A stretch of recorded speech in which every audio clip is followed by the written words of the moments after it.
life is not really long. Let's say the average person 30 years old. If you're 30 years old, you are not but about 7 years old. How can I prove it? Add up all the 7, 8, 9 hours you slept for 30 years. Out of 30 years, add up all the nights, last night when you went to bed and woke up this morning, you don't remember a thing. You've been unconscious for about 8 years. If you're 30 years old, you slept about 8 years. Okay. How much traveling have you done in 30 years? From the television station to home, to another country, to another city, to school, to church. You've probably traveled 2 years of your life or spent just getting back and forth to where you're going. So there's 8 years of sleeping, 2 years of traveling. There's 30 years out of your life before you accomplish anything. How long do you sit in school? In America, we stay in school from the 12th grade to from the 1st grade to 12th grade. Same here? Yeah, virtually. 6 hours a day? Yeah. 6 hours a day for 12 years. Break it down. You sat in the classroom for 3 years without leaving. Okay, 2 years of traveling, 8 years of sleeping, 3 years of school. How many movies have you went to? How many wrestling matches? How much entertainment? How many movie theaters, live plays, baseball games? Probably 2 years of entertainment. So by the time a man, you older people know him, bear with us what I'm saying, by the time you have children, by the time you have made a way for your children, by the time you've paid for your home, you're pushing 60 years old. So life is real short. So you add up all your traveling, add up all your sleeping, add up all your school, add up all your entertainment, you've probably been half your life doing nothing. So what am I? I'm 35 years old. 30 more years, I'll be 65. We don't have no more influence. We can't do nothing much at 65. Your wife will tell you that. So what I'm saying, when you're 65, ain't too much more to do. So did you know I'll be 65 in 30 more years? In those 30 years, I have to sleep 9 years. I don't have 30 years of daylight. I have to travel back to America, take 6, 7 miles. All my traveling, probably 4 years of traveling in the next 30 years, about 9 years of sleeping, television, movies, entertainment, about 3 years of entertainment. Out of 30 years, I might have about 16 years to be productive. So it's how we can all break individual lives down. What am I going to do in the next 16 years? What's the best thing I can do? Get ready to meet God. Owning real estate, going in business, teaching boxers, that won't get me to heaven. How many here believe there's a supreme being, believe there's a God? How many believe there's some power that made the sun, the moon, and stars? How many believe that this stuff didn't just come out here? Somebody wiser than us made it. How many believe there's a God? How many believe there's not a God?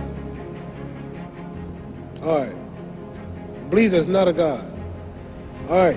If I told you who don't believe in God, if I told you that this glass sprang into existence, this glass made itself, no man made this glass, would you believe it? Would you believe I just told you this thing made itself? No. No. When I tell you, you wouldn't believe it, right? No, somebody's doubting it, yeah, so I'm giving you the answer. That's she wouldn't believe it. If I told her this television station popped into existence, it just, no man made it, you said Muhammad Ali's crazy. All right. Well, if this glass can't make itself, if I told you those clothes you have on wove themselves, nobody created them, those clothes made themselves, you wouldn't believe it.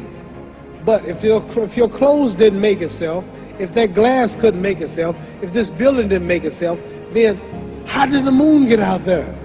How did the stars and Jupiter, Neptune and Mars and the sun, how did nature, how did all this come here if didn't know why is something planning to make it?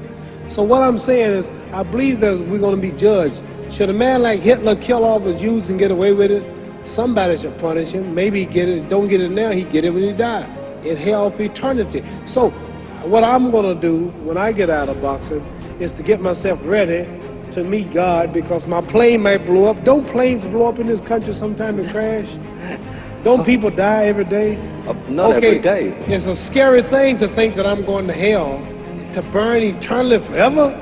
So what am I going to do? Reason I'm taking I'm explaining what you asked me a question.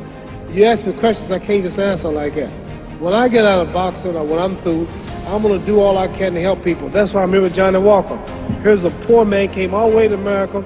There's a bunch of boys need some money, and somebody is calling me to help them. God is watching me. God don't praise me because I beat Joe Frazier. God don't give nothing about Joe Frazier. God don't care nothing about England or America as far as your wealth is all his. He wants to know, how do we treat each other? How do we help each other?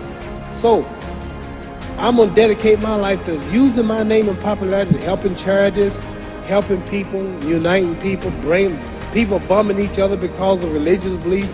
We need somebody in the world to help us make peace. So when I die, if there's a heaven, I want to see it. Because we live how long? 80 years? The odds are everybody in this room, some of you are going to be dead 20 years from now. Some of you are going to be dead 50 years from now.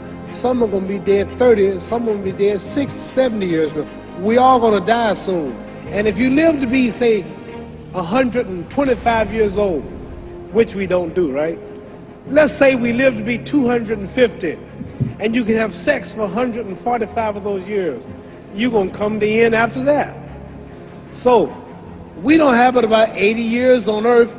This is a test to see where will we spend our life in heaven or hell. This is not the life now. Your real self is inside you. Your body gets old. Some of you go to look at the fridge, look old, you don't have no teeth. Your hair is leaving you. Your bodies get tired. But your soul and your spirit never die. That's going to live forever. So your body is just housing your soul and spirit. So God is testing us on how we treat each other, how we live, to see where our real home be in heaven. So this physical stuff don't last for so long. So my car, this building is going to be here when the man who built it dead. There have been many kings and queens of England. They're all dead. After this one is gone, another one will come. So we don't stay here. We're just trustees. We don't own nothing. Even your children are not yours. If you think I'm lying, your wife is not yours. You die and come back a year later and go slip in your bedroom and see if your wife is by herself. See, you don't own your wife. You don't own. I divorced my wife. You may have read about it. And my 4 children, they call another man daddy now. They don't see me no more. You don't own your children. You don't own your family. So what am I saying? The most important thing about life is what's going to happen when you die. Are you going to go to heaven or hell? And that's eternity. How long is eternity? Let's imagine. Take the Sahara Desert. There's a lot of sand on the Sahara Desert, right? Then imagine that 1 grain of sand represents 1,000 years. And when you're in hell burning, when you die and go to hell, you're going to burn forever and ever, no end. How long is that? Give you an idea how long eternity is. Take the Sahara Desert, and I told you to wait 1,000 years. And every 1,000 years, I want you to pick up a grain of sand until the desert is empty. Okay, wait 1,000 years, pick up. Wait another 1,000 years before you get the next grain. Keep that up until there's no more sand in the desert. Whew. You know how long it just, I mean, America's not but 200 years old. We got 800 more years to go before 1,000. So it just scares me to think that I'm going to die one day and go to hell. I'm on an airplane that might blow up. I'm always traveling. And to go to hell and God is going to judge my soul. The police, I might kill people. I might rob people. The authorities might not catch me. The FBI, Scotland Yard might not catch me. But when I die, somebody's watching me and keeping count. And I can't get away. And I'm going to burn forever and ever and ever. I'll go to heaven. So what am I going to do when I'm through fighting? I only have 16 years to be productive. Get myself ready to meet God and go to the best place. Don't that make sense? Thank you.